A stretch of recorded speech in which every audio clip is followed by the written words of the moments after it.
You know what keeps most people exactly where they are in life? Excuses. Not their boss, not their upbringing, not their past, not the economy. Excuses. You can dress them up however you want.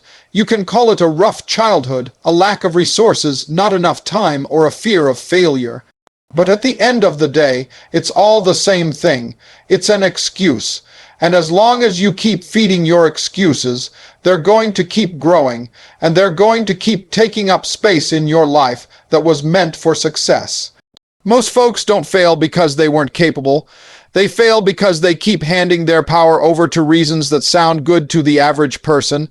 An average loves company. That's the dangerous part. If you tell someone you can't do something because it's too hard, or because you've got kids, or because you've got bills, or because you're tired, guess what? People will nod their heads and say, "Yeah, I get it." They'll agree with your excuses because it gives them permission to hold on to their own, but the truth, deep down, we all know when we're lying to ourselves. You know when you've wasted time. You know when you let fear win. You know when you could have gone harder but chose the easy route instead. You know when you talk yourself out of the very thing you've been praying for. That's what excuses do. They convince you that staying stuck is safer than taking a chance. They whisper lies to keep you from stepping out in faith. And you keep listening because it feels better to blame something else than to admit you didn't move when you should have. You ever wonder why so many people stay in the same place year after year, while others with half the talent and fewer opportunities keep rising? It's because those people refuse to let excuses win. They don't need ideal circumstances. They don't need permission. They don't need everything to line up perfectly. They just get up and do what needs to be done, whether they feel like it or not, whether it's convenient or not, because they understand that motion creates momentum and hesitation kills destiny. You say you don't have time. I hear that one all the time. I don't have time to work on my dream. I don't have time to build that business. I don't have time to take care of my health. But you had time to scroll through social media for an hour. You had time to watch 3 episodes of a show you've already seen. You had time to sit around talking about how tired you are without doing anything to change it. So it's not that you don't have time. You just haven't made your goals a priority. Everybody has the same 24 hours in a day. You can't get more time, but you can stop wasting the time you already have. You need to audit your hours. Where are they going? Who are you giving them to? What are you spending your energy on? Because if you're not careful, you'll spend your whole life being busy but never productive, running but never arriving, working but never progressing. Time is the most valuable thing you have, and excuses are stealing it from you every single day. You say you're too tired. Let me break something down for you. Tired is not an excuse, it's a reality. But it's a reality that successful people face too. Being tired doesn't mean stop. It means rest if you must, then get back up and keep moving. Life doesn't wait for you to feel perfect. It doesn't wait until you're well, rested, until you're emotionally stable, until you feel like working. If it did, nobody would get anything done. The real test is what you do when you're tired, when you're stressed, when you're overwhelmed. That's when character is built. That's when you separate yourself from the pack. You say you're not ready, but ready is a myth. People say it all the time, "I'm just waiting until I'm ready." But guess what? You will never feel completely ready to do something big. Growth doesn't feel like readiness. It feels like fear, uncertainty, and discomfort. You don't become ready by waiting. You become ready by starting. Taking that first step is what prepares you for the next one.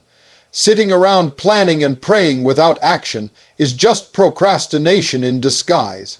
God can't bless what you won't do. He can't multiply what you won't move. You've got to stop waiting for someone to hand you a sign. You've already got the sign. You woke up this morning. That's the green light right there. If you've got breath in your lungs, you've got purpose in your body. That means there's still time. That means it's still possible. But it won't be possible if you keep giving all your energy to excuses. They're robbing you, and they'll keep robbing you until you stop entertaining them. Some of you are blaming your past. You're holding on to what didn't go right, to the people who didn't support you, to the times you failed, to the heartbreak, to the disappointment, and now every time an opportunity comes your way, you hesitate. because you're afraid that history will repeat itself. But that's not how growth works. Your past was a teacher, not a jailer. You were supposed to learn from it, not stay trapped in it. If you keep dragging yesterday's pain into today's possibilities, you're going to miss every blessing coming your way. You can't move forward while staring in the rearview mirror. You've got to let that stuff go. You've got to forgive people, not for them, but so you can be free to run your race.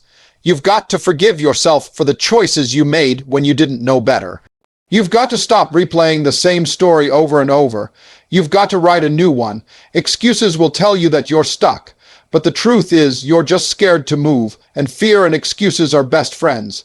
They walk hand in hand, stealing years off your life. You say you don't have support, that nobody believes in you, that you're doing it all on your own, and I get that. That's tough. But let me ask you something. Do you believe in you? Because if you don't, it doesn't matter how many people do.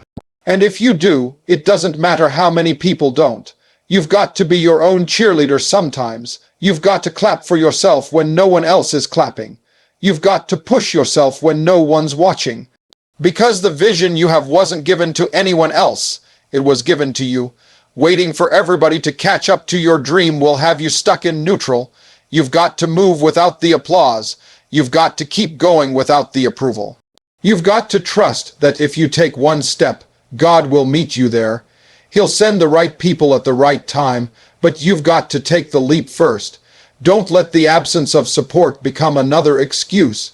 Let it become your reason to go harder. You've got potential, you've got ideas, you've got gifts, but none of that matters if you don't execute. The cemetery is full of people who had amazing potential and brilliant ideas. What they didn't have was action. They let life convince them that tomorrow was guaranteed. They let excuses win day after day until there were no more days left. Don't let that be your story. Don't let your dreams die inside you because you were too scared, too distracted, too lazy, or too full of excuses to pursue them. You've got to stop telling yourself stories that keep you stuck. Stories like, I'm not smart enough. I don't have the connections. It's too late for me. No one cares what I have to say. All of those are lies. Lies your fear tells you to keep you from growing, and the more you repeat them, the more you believe them. The more you believe them, the more your life starts to reflect them. But if you start telling yourself new stories, ones rooted in faith, in power, in truth, your life will start to change, slowly at first, then suddenly. Excuses are just stories, and you get to decide which ones you believe. You get to decide whether you're going to live by fear or by faith, whether you're going to keep circling the same mountain or finally climb it, whether you're going to keep asking, why me, or start declaring, why not me. The power is already in you. But you've got to make the choice, you've got to make the shift, you've got to decide that enough is enough. Nobody is coming to rescue you, nobody is going to live your dream for you, nobody is going to drag you out of your comfort zone and into your calling. That's your job, that's your responsibility, and every second you spend making excuses is a second you could be using to change your life. You were not made to stay where you are. You were made to grow, to stretch, to lead, to overcome. But you will never get there until you stop making room for excuses and start making room for discipline, for effort, for courage, for faith. Your excuses are loud, but your potential is louder. You just haven't been listening. It's time to kill the noise, time to silence every reason you've given yourself to quit, time to rise above every lie you've told yourself about why it's not possible, because deep down you know the truth. The only thing standing between you and the life you want is you. Let's cut straight to it. The life you say you want, the dreams you claim you have, the future you keep talking about. It's all sitting on the other side of the work you're avoiding. You don't need more time, more talent, more help, or more luck. You need fewer excuses, that's it, because excuses have become your crutch. They've become the soft pillow you rest on when you don't feel like pushing. They've become the cover you hide under when things get uncomfortable.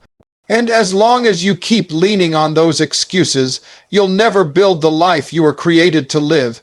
You say you want better, but your actions are arguing with your words.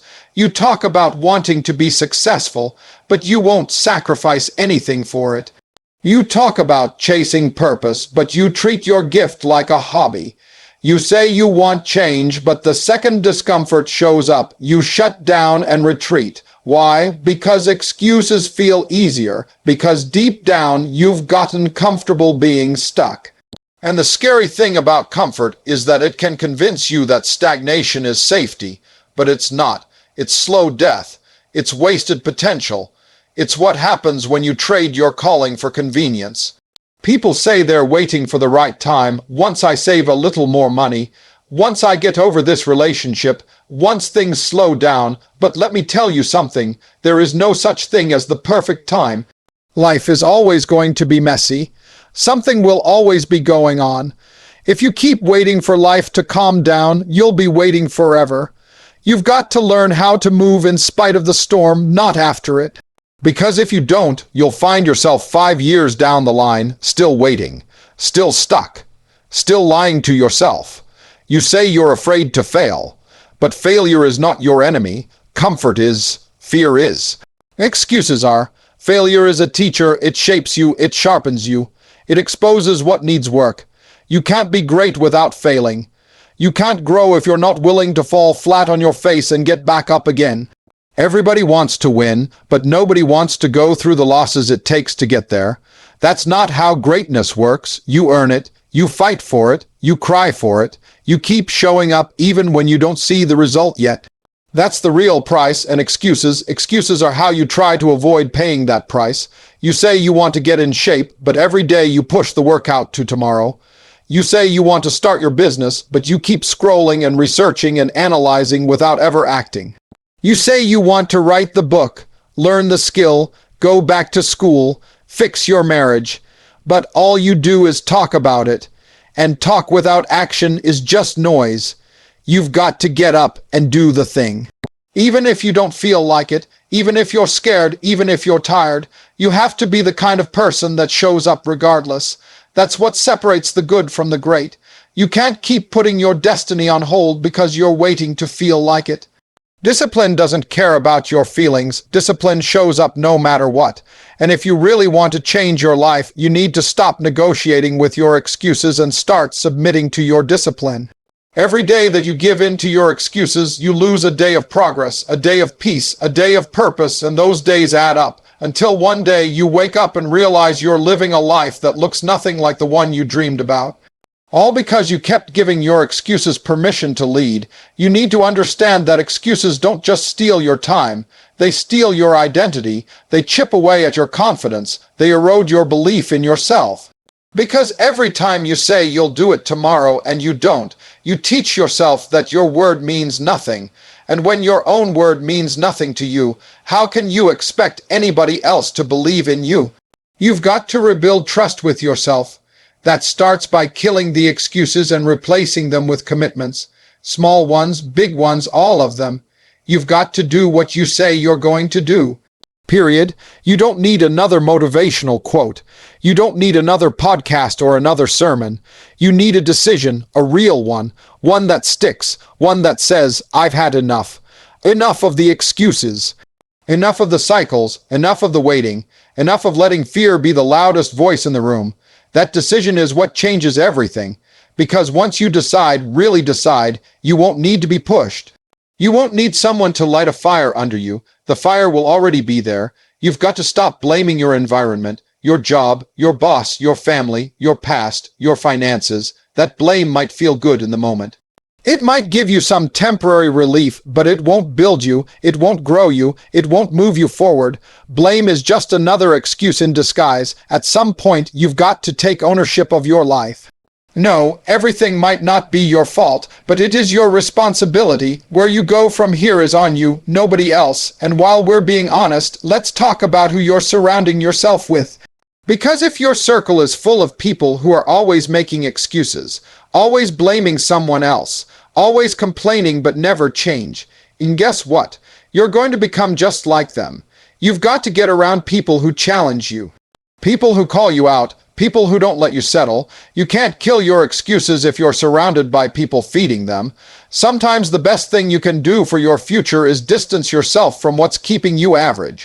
You've got to get uncomfortable. That's where the growth happens. That's where the real breakthroughs live. Excuses love comfort. They thrive in it. But purpose lives in the stretch, in the grind. in the press, and that means waking up earlier, saying no to things that waste your time, saying yes to hard things that scare you, cutting out distractions, committing to consistency even when it's boring. You don't rise by doing what's easy. You rise by doing what's necessary. You have to kill the what-ifs. What if I fail? What if I look stupid? What if people don't support me? What if it doesn't work? You know what? What if it does? What if you win? What if your whole life changes? What if you're the one who breaks the curse in your family? What if you're the one who creates generational wealth? What if your story inspires someone else to believe again? You've got to start asking better questions, because the questions you ask determine the direction you move in. And as long as you're stuck in fear, you'll never step into faith. You have to remember this. Nobody is going to hand you your dream. You've got to fight for it. That means killing every excuse that tries to rise up. That means waking up on days when you feel defeated and choosing to keep going anyway. That means walking through seasons of silence and still believing in the vision. That means showing up with excellence when nobody's clapping. That means being faithful when it's hard, when it's slow, when it's lonely. The thing about excuses is that they don't show up screaming. They show up in whispers, in justifications, in good reasons. That's what makes them so dangerous. I need a little more time. I'm not sure it's the right season. I'll get started once I feel more confident. Those sound good, but they're traps. Excuses don't need to be loud to be deadly. All they need is your agreement. You have to wake up to what your excuses are costing you. They're costing you peace. They're costing you purpose. They're costing you joy. They're costing you legacy. And the truth is, your future self is watching everything you're doing right now. The version of you 5 years from now is depending on you to make some bold choices today. Because 5 years from now, you're going to arrive somewhere. The question is, will you arrive there full of progress or full of regret? You can keep saying one day if you want, but one day doesn't exist on the calendar. There is only today, right now, and the only way to make tomorrow different is to do something different today. You have the power to shift everything, not because you're perfect, not because you've got it all figured out, but because you're willing to show up, willing to take action, willing to silence the excuses and start living like your life actually matters, because it does. Your life matters, your calling matters. Your voice matters, but you will never know what's possible until you decide to stop letting excuses be louder than your purpose. You weren't made to play small. You weren't made to stay stuck. You weren't made to sit in fear, wishing for a breakthrough. You were made to build, to rise, to conquer, to lead, to impact. But first, you've got to kill the excuses. Excuses will keep you average. Discipline will make you unstoppable. Fear will keep you safe. Faith will make you dangerous. Comfort will keep you quiet. Courage will make you loud. And in the end, it's not the world. It's not the system. It's not your past holding you back. It's the excuses you refuse to let go of. So let them go, kill them, because your destiny can't wait any longer, and neither should you. You've spent enough time sitting on the sidelines of your own life. You've talked about change, dreamed about success, prayed for opportunities, but now it's time to move. No more delays, no more blaming, no more waiting. From this moment forward, you draw a line in the sand and say, I will no longer negotiate with my excuses. Every excuse you've ever made ends today. It doesn't matter what happened yesterday. It doesn't matter who didn't support you. It doesn't matter how far behind you feel. What matters is what you do next. The future doesn't belong to the comfortable. It belongs to the bold. It belongs to the ones who show up even when they're scared, even when they're tired, even when nobody's clapping for them yet. So stand up, step up, speak up. You've got one life, one shot, one opportunity to become everything you were created to be. Don't let excuses steal that from you. Kill them, bury them, and then go become unstoppable.